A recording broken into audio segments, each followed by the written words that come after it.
Well, my name is Maeve Brady. I'm a Mercy sister here in Granard, the last Mercy sister actually in the town. Well, on my mother's side, she was lynched from Columkill. 4 of her brothers were involved, and one of those, Paddy, was in the North Longford Flying Column. On my father's side, he himself was a member of the North Longford Flying Column, and most importantly, I suppose, his mother was a very pivotal nationalist, and she would have fostered great patriotism in her family. So I suppose we're told that her uncle was in the Fenian movement, so that's where all that stemmed. Sean Sexton, my grandfather, he was born on the 18th of August 1899 at Drumnacoa, County Longford. He was the oldest of 5 children, and quite possibly he may have emigrated had it not been for the curtailment of emigration due to the First World War. Probably being young and disaffected, he certainly looked for some means of self-determination. From an early age, he'd been involved in the Gaelic League, and while he was christened John, he actually changed his name to Sean, which would have been an indication that he was probably coming from a cultural nationalist background. And through the Gaelic League, he joined the Irish Volunteers in 1917, right up to the truce in 1922. At that particular time, the declaration that you took did visualise active service, because the declaration you took was that you pledged yourself to defend the rights and liberties common to all the people of Ireland without distinction of creed or class or politics. And I accepted that with all its implications. There was no reserve about it or anything like that. There was a very bloody end to 1920. You had very high-profile casualties and atrocities and ambushes. And it raised fundamental questions about the long-term viability of the conflict between the Crown Forces and the IRA. How long could it last? How long should it last? Should there be a change in strategy? The British government, of course, is always trying to contain the bad news from Ireland, but you can't do that by the end of 1920, given the publicity that these events, like Bloody Sunday, or indeed before that, the hunger strike of the Lord Mayor of Cork in Brixton Prison. You had the Kilmichael ambush in November 1920, the execution of Kevin Barry, Bloody Sunday. These events and the headlines they generate are going around the world. Britain cannot contain the bad news from Ireland. So it raises a question by the end of 1920, are they going to engage? Is there going to be possible dialogue? Are there paths open to them that would involve some kind of discussion about a way out? Because neither side can inflict a decisive defeat. Well, between 1917 and 1921, County Longford really reflects what's happening across the rest of the country. Longford was one of the first counties, of course, to mobilise the new post-Easter Rising nationalism at the May 1917 South Longford by-election, in which Sinn Féin's Joseph McGuinness defeated the Home Rule candidate, Paddy McKenna. People like Frank Thornton, Austin Stack, Michael Collins came to Longford canvassing for Joe McGuinness, and in the aftermath of the victory. And a lot of these Sinn Féin meetings and rallies were used as recruitment drives into the volunteers. The South Longford by-election would have brought County Longford to the vanguard of the new advanced nationalist politics that's taking root in post-Easter Rising Ireland. And it would have led to recruitment to the volunteers, and Longford remains at the vanguard of the new nationalism right the way through from that by-election to the truce of July 1921. The IRA's assault on the RIC in County Longford started in earnest in January 1920 in response to a directive from IRA General Headquarters for local IRA units to attack RIC barracks. You got authority to raid for arms, but that you were not to take life or except in dire necessity, but that you were to collect all the arms you could get, you see. So the IRA in Longford began to attack these RIC barracks from January 1920. It became a regular occurrence throughout the first half of 1920. Easter 1920 is a particularly important date because a number of evacuated RIC barracks, including those which the RIC had pulled out of at the end of 1919, were destroyed. And that was very symbolic. It was sending a sign to the British government the British writ did not run in Ireland anymore. So for the first half of 1920, you see these kind of actions against established RIC positions involving large numbers of volunteers, 50 or 60 volunteers. And as a consequence of that, you then see the RIC withdraw to the larger towns and abandon these smaller RIC positions, which is a visible representation of the decline of British power in Ireland. We solemnly surrounded the place, blocked the roads far and wide. It was well planned from that we couldn't be surprised. How many men had you with you? About 30. But of course there was several then parties blocking the roads from Longford to Drumlish, from Mohill to Drumlish, from Bannalee to Drumlish, and from so on. But we put a mine under the gable of the barracks containing 60 sticks of gelignite, and we had an exploder. And we withdrew then about 30 yards. And thank God it didn't go off. It would kill you at that rate? We'd all have been, not only would the barracks be blown, but we'd have been blown with it. Yes. Or as I often said before, the Almighty protects children and fools from their own. Then our first real capture was Arva. What we did was, we put our post down, silently, you see. Then the attacking party pushed up as closely as they could. And in Arva case, you broke in through the house next door, broke the roof of the house next door, and there was a laneway between them. Yes. And then the idea was that you'd throw a bomb in on the roof of the barracks, you see. So the RIC by the middle of 1920 is a demoralised force. Resignations are outpacing recruitment. Numbers are not being sustained, and this informs the British decision at the end of 1919 to augment the force with veterans of the Great War at a time when unemployment is high in Britain, and these veterans come to Ireland from the spring of 1920, and of course become known as the Black and Tans. And they very quickly gain a reputation for ill discipline. These men had experience of the Great War. They found themselves in Ireland with an enemy that they could not see, and they very quickly began to take their frustration out on the civilian population with reprisals. So as the conflict escalates, you then have the decision to set up another force, this time as an auxiliary division of the Royal Irish Constabulary. And this force is comprised of ex-army officers. So to a certain extent, they are an elite force. They're like a special force made up of hardened ex-army officers, again with experience of the Great War.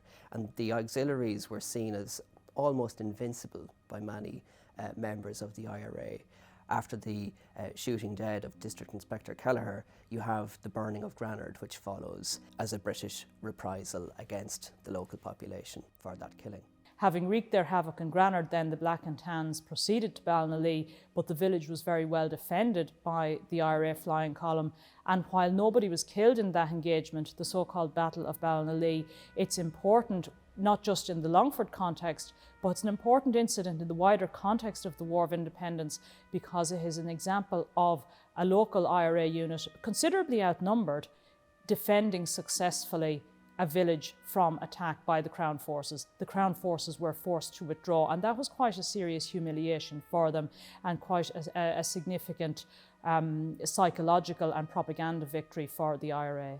So by the autumn of 1920, many members of the IRA are forced to go on the run from the authorities, and on account of this, the IRA begin to establish active service units, or flying columns, and these units are able to carry out hit and run attacks on the Crown forces.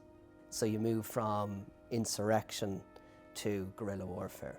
First half of 1921 is bloody indeed, and you have an intensification, and you have the determination of the IRA to change strategy, to begin to engage in a type of warfare that can be very effective on occasion. It doesn't always work, but when it does, it can cause great embarrassment, loss of life for the Crown forces, for the auxiliaries, for the Black and Tans, for the British Army, the regular British Army troops, And of course the Royal Irish Constabulary is still a constabulary that is under siege. So there's a whole combination there that becomes very difficult to manage, but also provides a reminder that the IRA can continue to do considerable damage, particularly over the terrain where it is master, where it knows how to attack and retreat, where it knows the most effective locations to try and inflict these decisive defeats.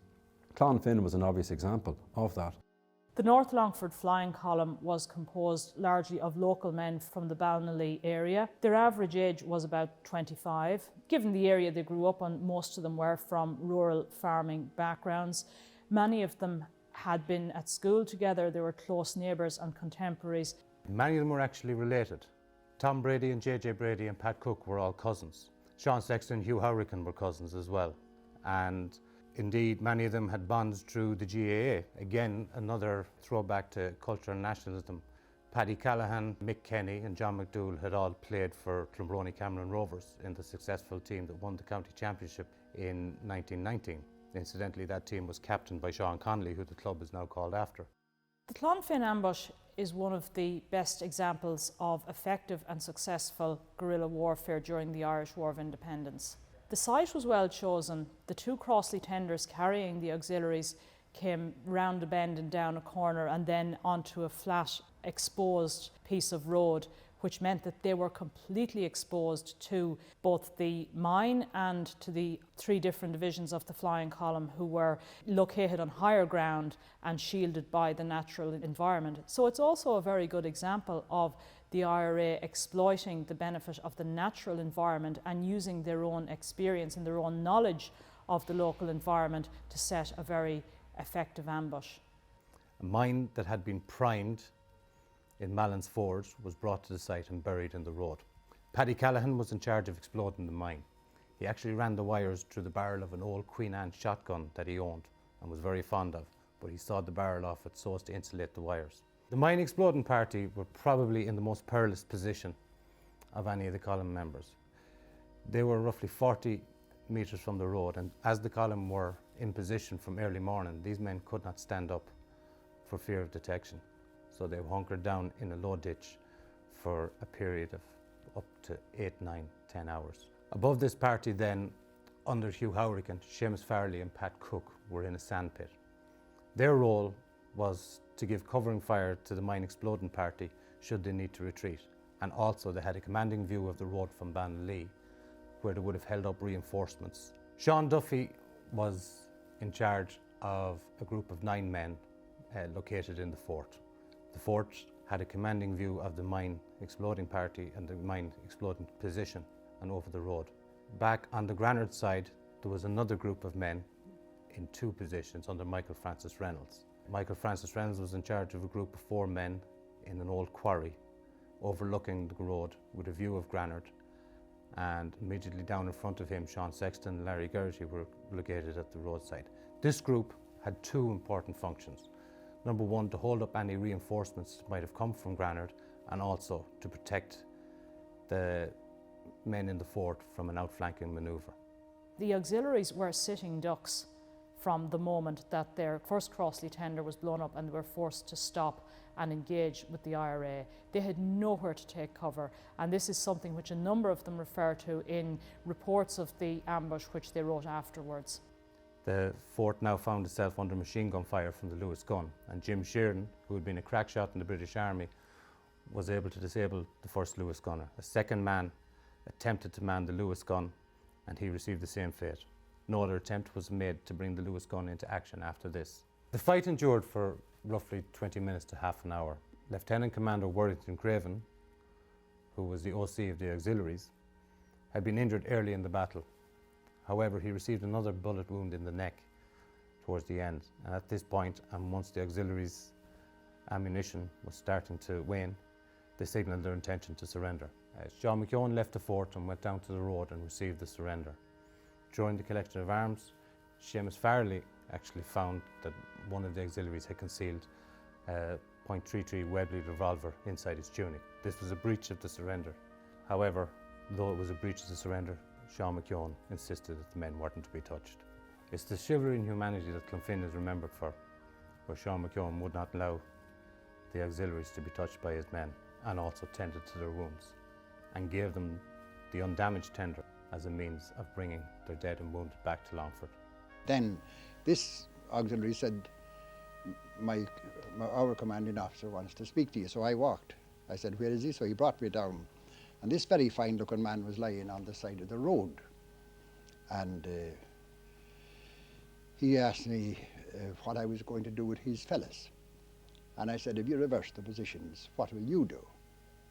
And he said, my God, is it as bad as that? And I said, no, I'm treating you as prisoners of war, and I'm giving you a lorry to take away your wounded. They were recalling what happened to auxiliaries at the Kilmichael ambush in Cork back in November 1920, where there is considerable disagreement about what exactly happened, but we know that it ended up in the killing by the IRA of most of the auxiliaries. So it seems as if the Clonfin auxiliaries thought that they were in for the same fate. Now getting on late in the evening, and the column began to withdraw, laden down with their own arms and those they had captured from the auxiliaries. Sean McKeown, Seamus Conway and Tom Brady were left on the road, and just then as reinforcements arrived from Bannalee. As the reinforcements arrived, they dismounted the lorries at Clonfin Lodge and made their way up towards Clonfin House. This manoeuvre almost left McKeown, Conway and Brady isolated from the rest of the column, and here another gun battle ensued. The column were now out in the open, heavily laden down with arms, and vastly outnumbered at a rate of about 5 to 1. It was during this portion of the battle that Tom Brady received a flesh wound, a bullet grazing above his hip. However, it was a superficial wound and he was able to carry on. The RIC and the Black and Tans only withdrew as darkness fell. The column were continuing towards Clonfin Woods, an area not familiar to the Tans, and they certainly weren't going to follow them there in the dark. During the engagement, Paddy Finnegan from Columkill had actually left his gun behind. However, this couldn't have been found when they returned to the ambush position. Unfortunately for Finnegan, he had carved his name in the rifle butt, and on the 2nd of February, the Black and Tans visited the home of Paddy Finnegan in Molly, Columkill, harassed his parents and burned the home. The situation in Longford coming up to the ambush had been very tense. Needless to say, those tensions increased quite considerably afterwards. The Crown forces took their vengeance, including the shooting dead of a local innocent civilian, an elderly farmer called Michael Farrell. The Crown forces say that they had called on him to halt and he didn't do so, so that's why he ended up being shot.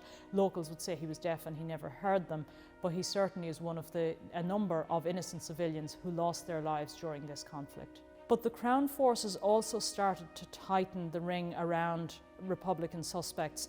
The army was brought in to undertake a major sweep right through the North Midlands, and that put serious pressure on the Republican forces in the area. So the IRA campaign never reached the same heights again after February 1921 as it did at Clonfin, but the death toll for the Crown forces remained quite high. 7 more policemen were killed in Longford between February 1921 and the truce in July 1921. So although the IRA's overall activity and the big set-piece ambushes like Clonfin, we never saw anything like that again. The war of attrition continued and had quite a high death toll on the Crown Force side. I think Longford also reflects what we see around the country in terms of the importance of local leadership. And this is especially true in terms of Sean McKeown and Sean Connolly.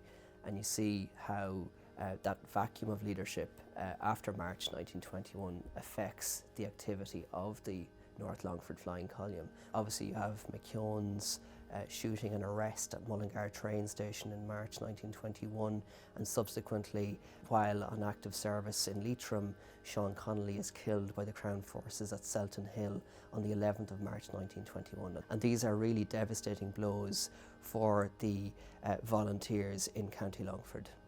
However, the column did remain in existence right up to the truce in July of 1921. At this stage, the supply of arms was meagre and they were running low. But the fact that they remained in existence, they were a thorn in the side to the British authorities. What happens in Ireland is a revolution, and revolutions by their nature are utopian, and it's really difficult for the post-revolutionary state to live up to the ideals of that utopia. And that is especially true in Ireland, where you have a situation where the settlement offered by the British does not live up to the ideals as espoused during the revolutionary period, and in fact divides the independence movement right across the country. How do they cope with their post-Civil War selves, the men and the women? How do they deal with the failure, for example, to deliver on the revolutionary promises? The gulf between what was aspired towards and the reality of what they face from the 1920s onwards. Many of them leave the country. There are men and women in parts of the country who feel they have no option but to get out of the country because of the post-war dispensation, because of the compromises that were made. And of course McCone was at the centre of them, those compromises, this question of how you deal with the process of dialogue once the War of Independence militarily has been brought to an end. What constitutes an acceptable compromise? That not just divided the IRA, it divided Coleman, it divided Sinn Féin, it divided communities, it divided families, it divided parishes. This is a very poor state in the 1920s, and it remains so. For many, there is no comfortable post-conflict life, and they have to deal with the burden of that disappointment. And the way Ernie O'Malley put it at a later stage, when he was towards the end of his life in the 1950s, he said, "Britain is no longer my enemy. Each man finds his enemy within himself." The veterans of Clonfin from the IRA site revisited the site a number of times, and particularly in 1971, it was the last opportunity for many of them to visit when the current memorial was erected. That we know of, only one of the auxiliaries ever returned to the site. That was Jocelyn Wilford, who visited Longford again in the mid-1950s, where he met with his former adversary, Sean McKeown. As Patrick Kavanagh says, time has its own work to do. So that's when I came up with the idea, something that would mean something. And so I thought of a personal pilgrimage. I decided, after gathering all the information, that I would visit the 4 graves. So that took me over to England, and there I kind of had prepared a ritual of kind of a prayer service and just reflecting there. I'm glad I did it. I think the Clonfin men would have approved. Well, I felt a sense of coming with good news and visiting these auxiliaries on their own soil. I felt a sense, I suppose, of the shortness of life and the uselessness of war in one sense, and the cutting down of lives in, you know, early manhood. And I suppose when you're thinking of reconciliation and forgiveness, forgiveness is the first thing that has to happen. You know, it has to begin in one's heart, and I felt I was doing that. Journey ended, soldiering over. We have travelled along a stretch of road where a new landscape opens up, and we have met in peace.